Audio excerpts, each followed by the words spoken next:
नमस्कार दोस्तों, साहित्यिक कहानियों के इस चैनल कहानियां जिंदगी की पर मैं शैली नारायण सुनाने जा रही हूँ श्री नरेंद्र कोहली जी द्वारा रचित उपन्यास वसुदेव का 42वां अध्याय। आगे बढ़ने से पहले हमेशा की तरह आप सबसे अनुरोध है कि अगर चैनल पर पहली बार आए हो या अब तक ना किया हो तो चैनल को सब्सक्राइब करना बिल्कुल ना भूलें। आइए सुनते हैं। मथुरा में वसुदेव के भवन के द्वार पर एक औघड़ साधु आकर खड़ा हो गया। पहले के समान अब न वहां द्वारपाल थे, न दंडधर, न आरक्षी, न किसी और प्रकार के सेवक। एक वासना ही थी जो सारे घर पर अपनी दृष्टि गड़ाए रखती थी। वसुदेव और देवकी चाहे न चाहे वह उनके आसपास बनी रहती थी। संध्या समय उसे कंस को सारा विवरण जो देना था वही लपक कर आई। क्या चाहिए बाबा? साधु को क्या चाहिए? साधु ने आकाश की ओर देखा।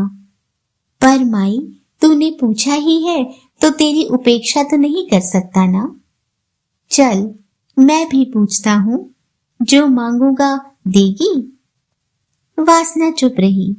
जाने साधु क्या मांग बैठे। नहीं बोलती।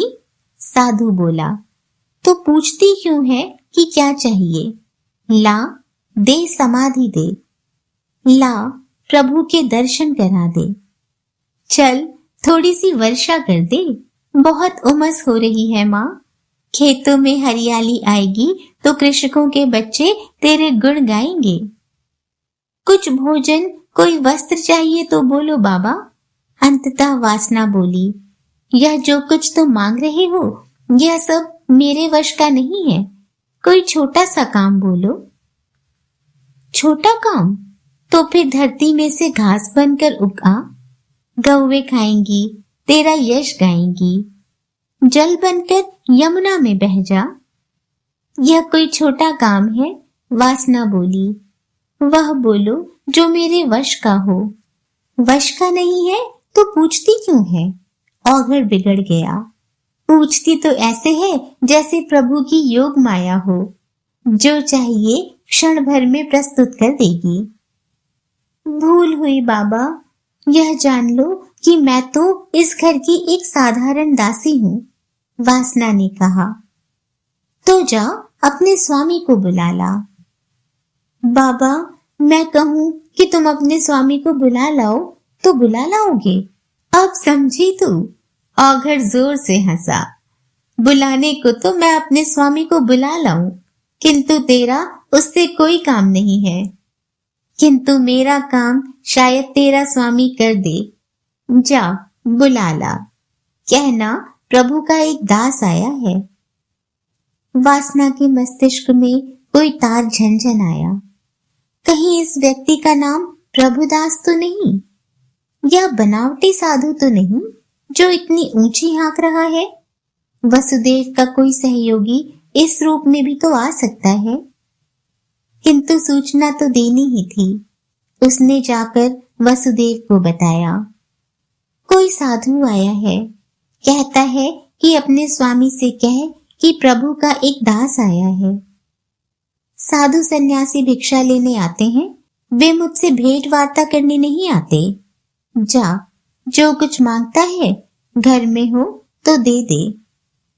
मांगता है समाधि, प्रभु के दर्शन, थोड़ी सी वर्षा। वासना बोली। कभी कहता है उग सकूं तो धूप बनकर धरती से उगाऊं। मैं यह सब तो नहीं कर सकती आर्य। वसुदेव के मन में भी कोई तार झनझन आया। संभव है यह भिक्षुक ना हो, कोई और हो। इन वाक्यों से कोई संकेत दे रहा हो। वे बाहर आए। साधु ने उन्हें देखते ही आकाश की ओर हाथ उठा लिए। हाँ, सात्विक पुरुष लगते हो। प्रभु ने बड़ी कृपा की, उचित द्वार पर ला खड़ा कर दिया। वसुदेव को स्वर में हल्की सी पहचान सुनाई दी, किंतु निकट ही वासना खड़ी थी। उनका सावधान रहना आवश्यक था। बोलो बाबा, क्या सेवा करूं? वसुदेव बोले। वैसे तुम जानते ही होगे कि यह अभागे वसुदेव का आवास है। आजकल मेरा परिवार राजकोप से ग्रस्त है, इसीलिए वसुदेव के द्वार पर अब कोई नहीं आता। भिक्षुक तो दूर, गली का कोई कुत्ता भी इधर नहीं झांकता। राजा के शत्रु के घर आने का संकट कोई क्यों मोल ले? यह एक परिचारिका है हमारी, पूजा।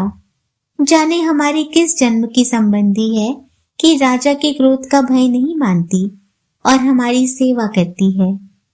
प्रभु इसका मंगल करे। यह पूजा के रूप में वासना है। वासना का हृदय धसक गया। यह साधु अंतर्यामी है अथवा उसी के समान कोई गुप्तचर है? यह उसका रहस्य जानता है। साधु बोला, पिछले अनेक जन्मों की संचित वासना है यह। तुम्हारी सेवा का पुण्य प्राप्त कर यह मोक्ष प्राप्त करेगी। राजा इसका वध भी कर देगा तो यह सीधी स्वर्ग में जाएगी। पुण्य स्वरूपा तुम्हारे घर में बैठी है।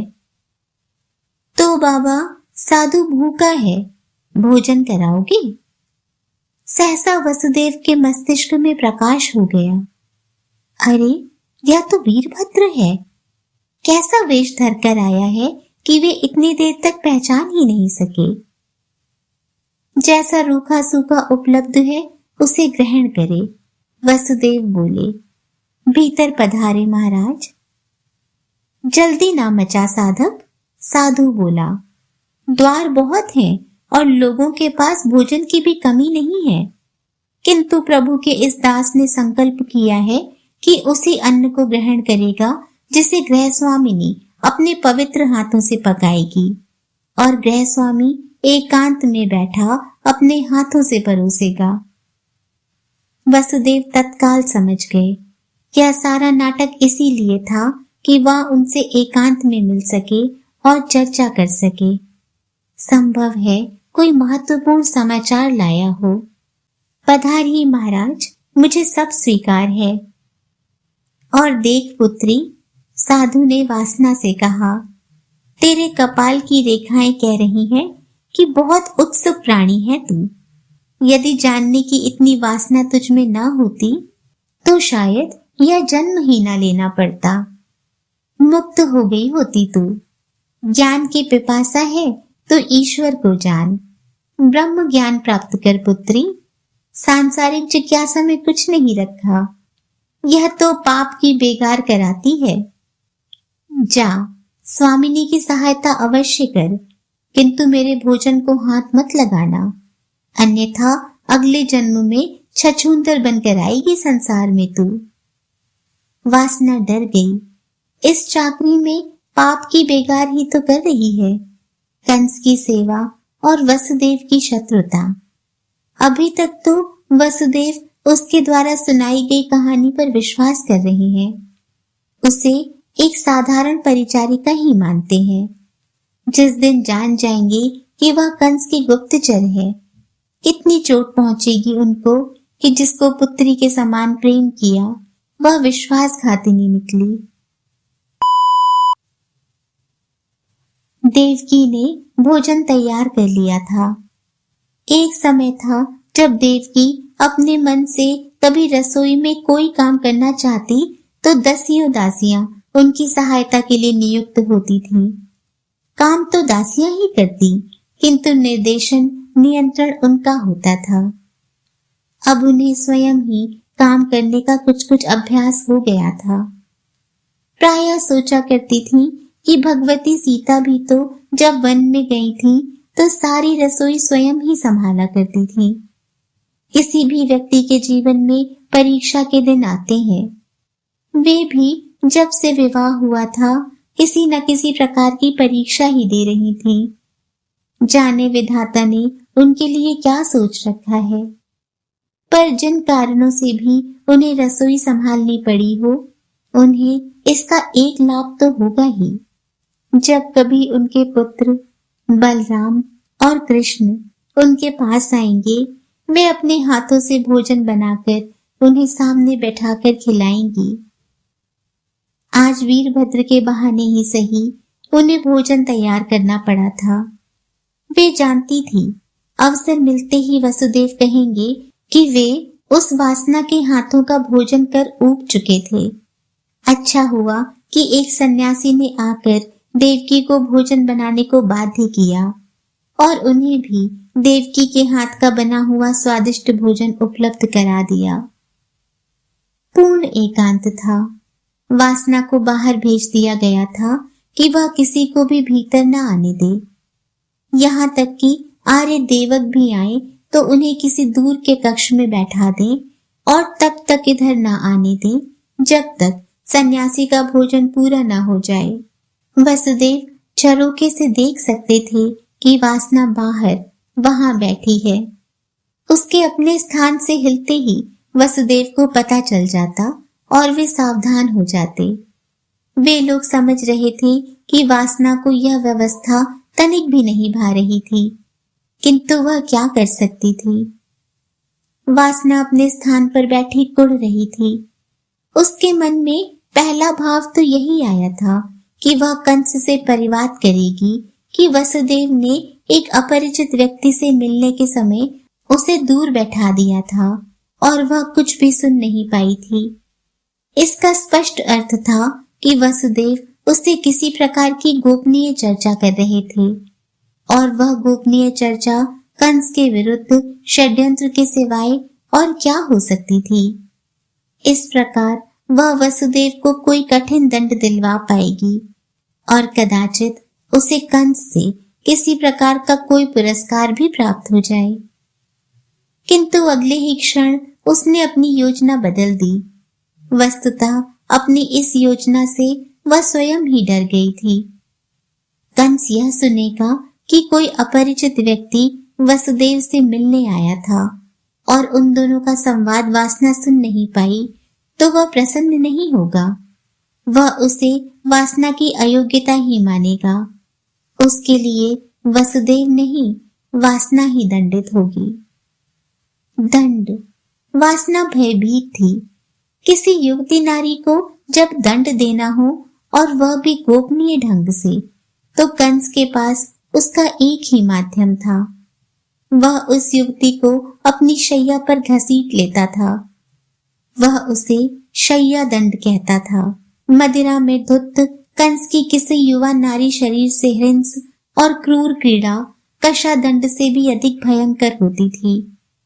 कशा का घाव तो फिर समय के साथ धूमिल होकर मिट जाता था, किंतु कंस की शैया क्रीड़ा का घाव आजीवन नहीं भरता था।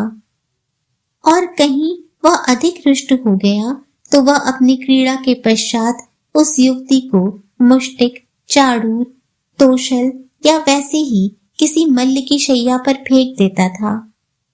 फिर वह युवती किसी और के तो क्या, अपने भी किसी काम की नहीं रहती थी।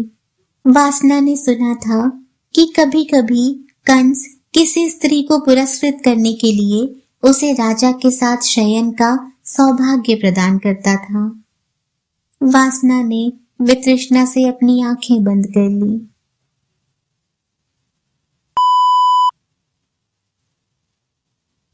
बोलो वीरभद्र, क्या समाचार लाए हो? तो आपने पहचान ही लिया। वीरभद्र मुस्कुराया। हम दोनों की परीक्षा हो गई। आपकी दृष्टि समर्थ है और मेरी वेश परिवर्तन कला अभी इतनी सदी हुई नहीं है। क्या समाचार है? वसुदेव की इन बातों में कोई रुचि नहीं थी। स्वामी बलराम और देवी रोहिणी सकुशल हैं, किंतु पता नहीं क्यों कंस नंद के पुत्र कान्हा से प्रसन्न नहीं दिखता। कंस नहीं चाहता कि कान्हा स्वस्थ और शक्तिशाली बने। वह उसके विरुद्ध कुछ न कुछ तो करता ही रहता है। आपने शकट, पूतना, तूर्णावर्त इत्यादि की घटनाएं सुन ही ली होंगी, किंतु अब एक नई बात हुई है। क्या है वह? देवकी भी पूर्ण तन्मयता से सब कुछ सुन रही थी। बालक क्रीड़ा के लिए जाते तो प्रतिदिन ही हैं, किंतु इधर ताप और उमस के कारण वे कंदुक क्रीड़ा के लिए यमुना तट पर चले गए।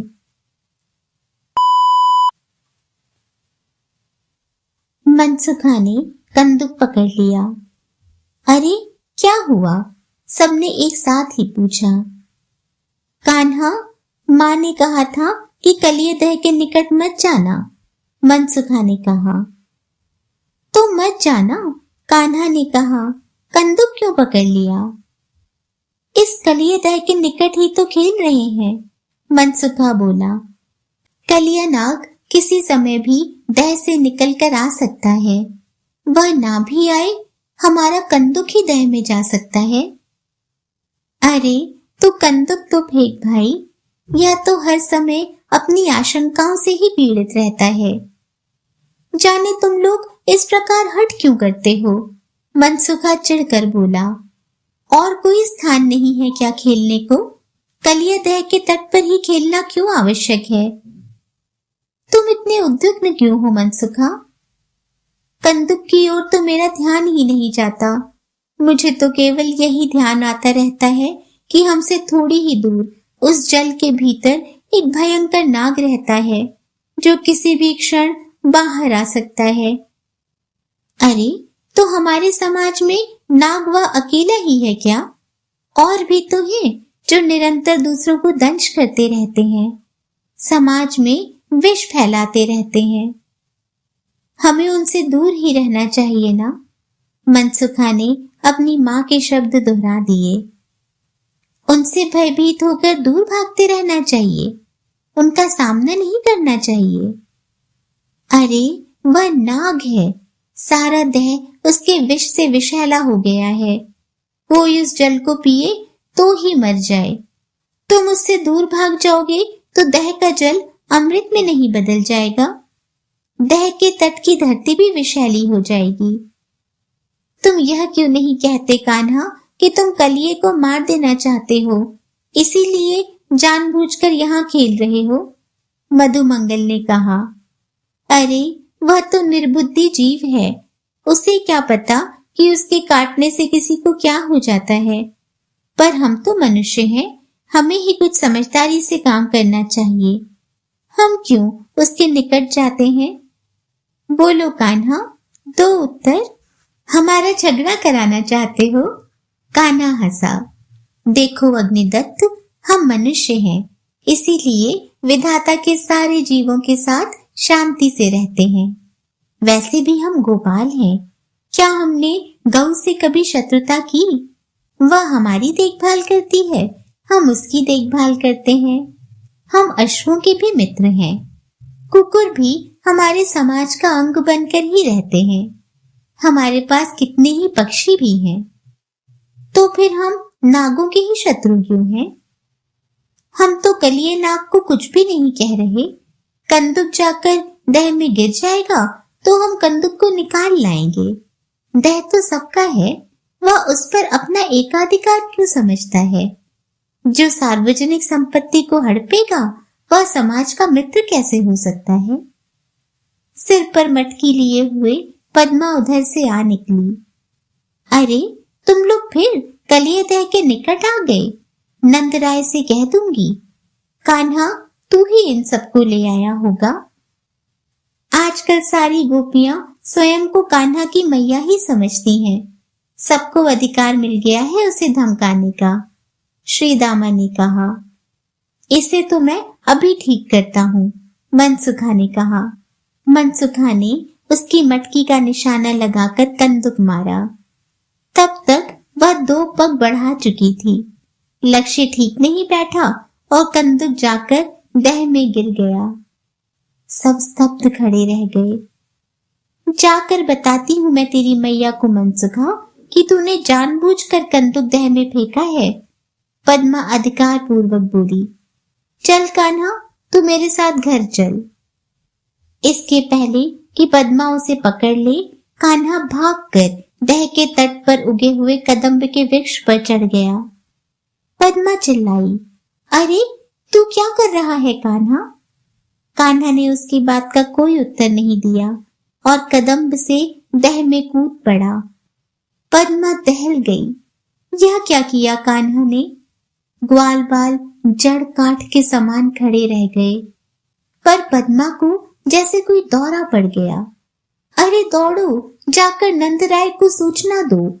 यशोदा को बताओ कोई जाकर कि कान्हा कलियदह में कूद गया है।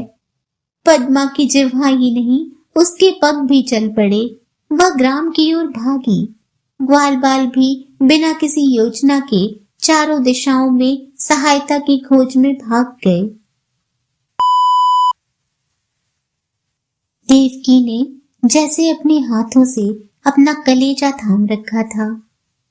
फिर क्या हुआ? होना क्या था? नंद, यशोदा, गोप और गोपियां भागते हुए आए। सब लोगों ने चिल्ला चिल्ला कर कान्हा को पुकारा। कान्हा कहीं भी दिखाई नहीं दे रहा था। कलियदह में एक प्रकार का सन्नाटा था और तट के वृक्ष स्तब्ध खड़े थे। यशोदा सबसे आगे भागती हुई आई थी। वे कान्हा को पुकार कम रही थी, रुदन अधिक कर रही थी। और नंद यशोदा को पुकार रहे थे, किंतु वे सबसे आगे थीं और दह के निकट थीं। तभी पीछे से नंद ने आकर उन्हें पकड़ लिया, नहीं तो वे दह में कूदने को पूरी तरह प्रस्तुत थीं। यशोदा छूटने के लिए हाथ पैर मार रही थीं। छोड़ो मुझे, मैं तुम लोगों के समान पाषाण हृदय नहीं हूं। मैं स्वयं लड़ लूंगी कलिये से। वह नाग ही तो है, कोई यमराज तो नहीं है। नंद समझा रहे थे। कुछ तो धीरज रख यशोदा, हम अभी कुछ न कुछ प्रबंध करते हैं। यशोदा लड़ पड़ी। क्या प्रबंध करोगे? तट पर खड़े देखते रहोगे और निश्वास छोड़ते रहोगे। छोड़ो मुझे कान्हा के बिना नहीं जीना है। यशोदा ने झटके से अपनी बाह छुड़ा ली। नंद ने लपक कर उन्हें पुनः पकड़ लिया। उनकी इस छीन झपट के बीच ही कान्हा दह में से प्रकट हो गया। वह कूदकर तट पर आ गया। उसके हाथ में कंदुक था। यशोदा नंद को झटक कर कान्हा के पास पहुंची। कहाँ गया था तू? कान्हा ने अबोध बालक के समान हाथ बढ़ाकर कंदुक दिखा दिया। अपना कंदुक लेने मैया। कंदुक नहीं मिलता तो तुम मुझे दंडित करती ना। इस बार उखल से नहीं बांधती, किसी वृक्ष से बांध देती। यशोदा हंस नहीं पाई। और कोई नहीं था कंदुक लाने वाला? सब जगह तुझे ही जाना होता है। कान्हा हंसा। श्रेष्ठ पुरुष जो जो करता है, सामान्य जन भी वैसा ही करते हैं। जो कुछ वह प्रमाणित करता है, साधारण जन उसी का अनुसरण करते हैं। तो फिर मैं अपने मित्रों को कायरता का पाठ कैसे पढ़ा सकता था? मैं पाप से लड़ूंगा तो ही तो वे भी लड़ पाएंगे। तू पाप से लड़ने आया था या कंदुक खेलने? यशोदा अपने असहाय क्रोध से मुक्त नहीं हो पा रही थी। पाप से लड़ना ही तो मेरी कंदुक क्रीड़ा है मैया। कान्हा मुस्कुराता जा रहा था।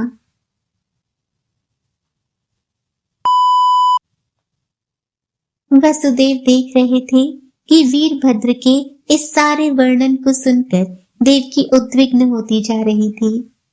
अभी तक तो वे संतुलित थीं, किंतु संभव था कि वे स्वयं को संभाल ना पाए और कुछ ऐसा कह दें जो वीरभद्र के सम्मुख कहना उचित ना हो। कोई और समाचार भी है वीरभद्र? वसुदेव ने विषय बदल दिया। और सब सामान्य ही है। देवी रोहिणी और बलराम भैया सानंद है। एक बात और है, वीरभद्र ने कहा। सारे ब्रज क्षेत्र में गोपाल लोग अखाड़ों की मिट्टी में श्रम कर अपना स्वेद बहा रहे हैं। लाठी और शूल इत्यादि का उनका अच्छा अभ्यास है। कहीं कहीं खड्ग परिचालन का भी प्रशिक्षण चल रहा है। नंद इस संदर्भ में बहुत जागरूक व्यक्ति हैं। अब जिस क्षण हम चाहेंगे, थोड़े से श्रम से उन्हें अच्छी प्रशिक्षित सेना में परिणत कर सकते हैं। क्या इसी कारण से कंस वहां खुला आक्रमण नहीं करना चाहता? बहुत संभव है कि कुछ ऐसा ही हो, वीरभद्र बोला। वह उन गोपों से खुली शत्रुता मोल लेना नहीं चाहता, नहीं तो उस सारे क्षेत्र में धरती से उगने वाली दूब भी उसकी शत्रु हो जाएगी। अच्छा है कि नंद की ऐसी तैयारी है। वसुदेव किसी गहरी चिंता में थे। देखना है कि संघर्ष के लिए कौन सा क्षण उपयुक्त है। अच्छा, चलता हूँ स्वामी। वीरभद्र ने अपनी पोटली इत्यादि समेट ली। ठीक है, इसी प्रकार समाचार देते रहना, किंतु चलते हुए हम दोनों को आशीर्वाद देना न भूलना। वीरभद्र ने चकित भाव से उनकी ओर देखा। यह पूजा अर्थात वासना गिद्ध दृष्टि से इधर ही देख रही है। वे बोले, यदि हमने तुम्हें प्रणाम नहीं किया और तुमने आशीर्वाद नहीं दिया तो उसे संदेह हो जाएगा। जैसी आपकी आज्ञा स्वामी। वीरभद्र उठ खड़ा हुआ।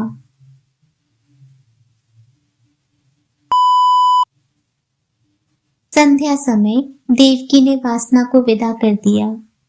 जाइए, घर के सारे कपाट बंद कर लीजिए।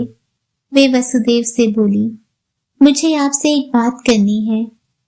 वसुदेव ने घर के सारे कपाट भीतर से बंद कर लिए और वे निश्चिंत हो गए कि अब घर में पूर्ण एकांत था।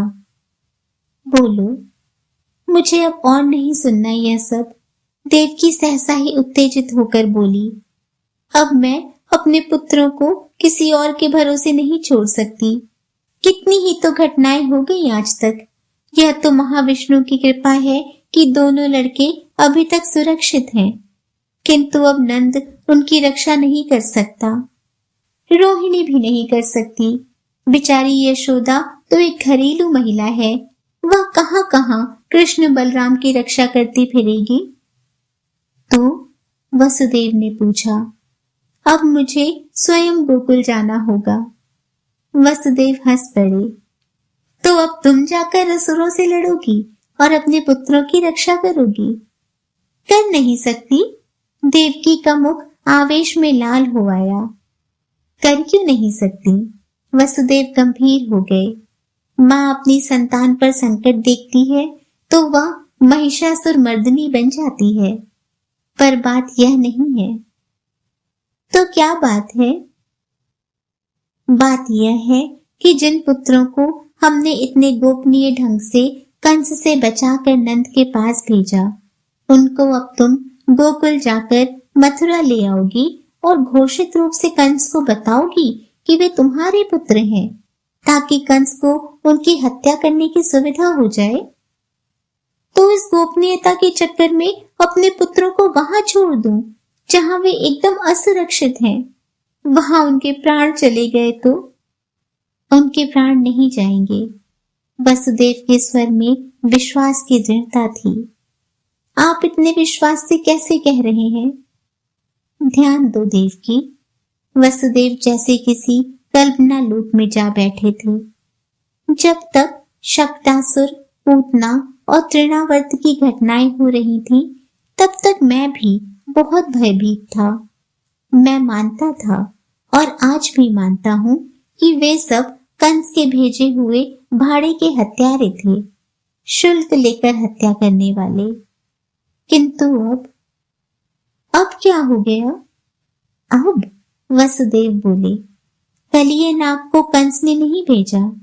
कलिये कृष्ण के पास नहीं गया, कृष्ण ही कलिये के पास गया है, उसे ललकारा है और उसे घायल कर अपना कंदुक लेकर वापस आया है। तो उससे क्या अंतर पड़ गया? देवकी उसी प्रकार उत्तेजित थी। जहां आसपास इस प्रकार हिंस राक्षस और पशु हो और इन बालकों की उचित देखभाल करने वाला, उनको रोक कर रखने वाला कोई न हो, वहां बालक तो असुरक्षित ही हुए ना। यहाँ उन्हें मैं अपने कलेजे से लगा कर रखूंगी। सुनो देवकी, वसुदेव बोले, मेरे मन में एक नई बात आ रही है। क्या? अपने शत्रु राक्षसों और हिंस पशुओं से स्वयं को बचाना कृष्ण के लिए एक अनिवार्यता थी, किंतु कलिय दमन उसकी बाध्यता नहीं थी, वह उसने स्वेच्छा से किया है। क्यों संकट मोला उसने? बालक है, एक कंदुक के लिए अपने प्राणों पर खेल गया। नहीं, वसुदेव आह्लादक आवेश में बोले, नहीं, वह अपनी शक्ति प्रकट कर रहा है। वह संकेत दे रहा है कि वह कौन है और क्या करने आया है। क्या कहना चाहते हैं आप? स्मरण करो उस भविष्यवाणी को। वसुदेव बोले, तुम्हारे 8वें गर्भ की संतान के विषय में कहा गया था कि वह कंस का वध करेगी। कृष्ण तुम्हारे 8वें गर्भ की संतान है। देवकी चुपचाप वसुदेव की ओर देखती रही। वह बता रहा है कि तारणहार आ गया है। वसुदेव की आंखें बंद थी। लगता था जैसे उनकी समाधि लग गई हो। चेहरे पर परमानंद का भाव था और बंद आंखों से अश्रु प्रवाहित हो रहे थे। जाने उनको क्या उपलब्ध हो गया था। वह आ गया है। कौन आ गया है? कंस का काल, संसार का तारणहार, महाविष्णु का अवतार। वह संसार को बता रहा है कि वह आ गया है। वह अपने आने की घोषणा कर रहा है। उसका कोई कुछ नहीं बिगाड़ सकता। कंस जान भी जाए कि कृष्ण मेरा पुत्र है, तो भी वह उसका कुछ नहीं बिगाड़ सकता। मैं कहता था ना कि मुझे उस भविष्यवाणी पर विश्वास होता जा रहा है, क्योंकि कंस मेरे 7वें पुत्र को नहीं मार पाया।